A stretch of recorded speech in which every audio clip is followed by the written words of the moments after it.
दूर पहाड़ों के बीच एक गांव था। उस गांव का नाम खाती गांव था। वहां के लोग बहुत ही सीधे और सरल थे।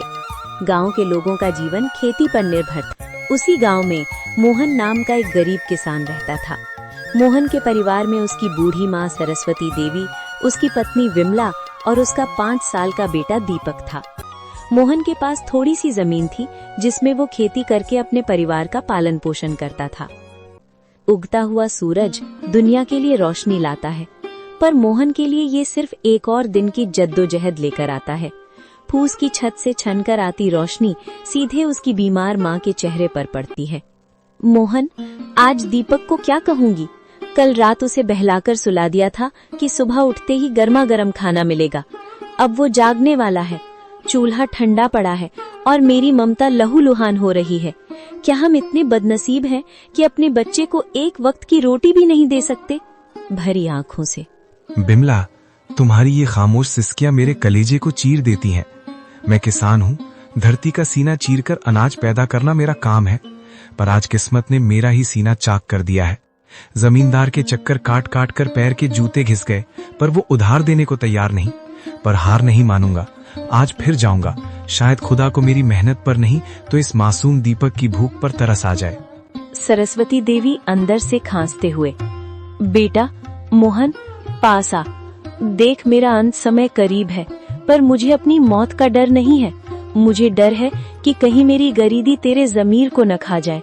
बेटा, भूख बहुत बड़ी चीज है, बड़े बड़ों का ईमान डिगा देती है। पर तू वादा कर, चाहे पेट पीठ से सट जाए पर कभी किसी का बुरा नहीं करेगा। भगवान की लाठी बेआवाज होती है पर चोट गहरी करती है।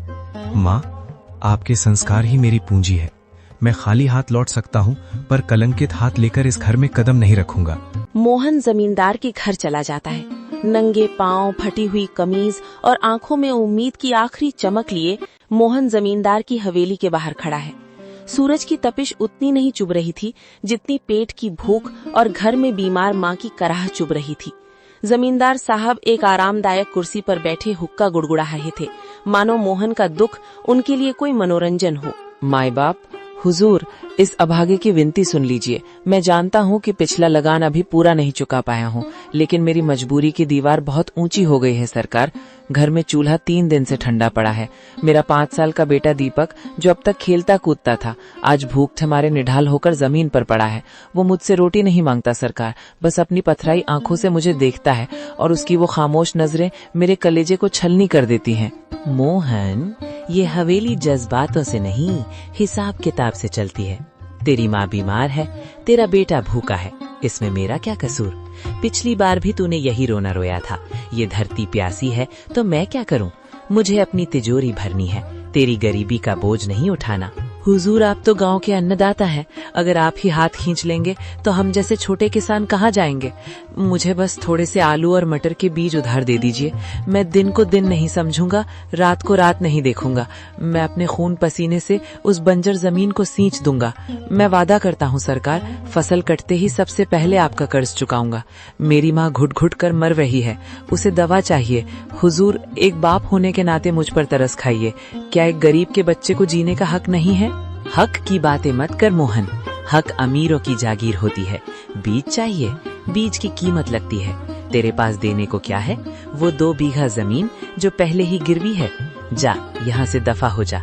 अपनी इन भीगी आंखों से मुझे पिघलाने की कोशिश मत कर। जब तक पिछला हिसाब बराबर नहीं होता, तुझे एक दाना भी उधार नहीं मिलेगा। हुजूर, आज आप मुझे यहाँ से खाली हाथ भेज रहे हैं, पर याद रखिएगा, गरीब की आह बहुत गहरी होती है। मैं अपनी मेहनत बेचने आया था, अपनी खुददारी नहीं। अगर खुदा ने चाहा तो मेरी मिट्टी भी सोना उगलेगी। आज आप मेरी गरीबी का मजाक उड़ा रहे हैं, पर वक्त का पहिया घूमेगा हुजूर, वक्त का पहिया जरूर घूमेगा।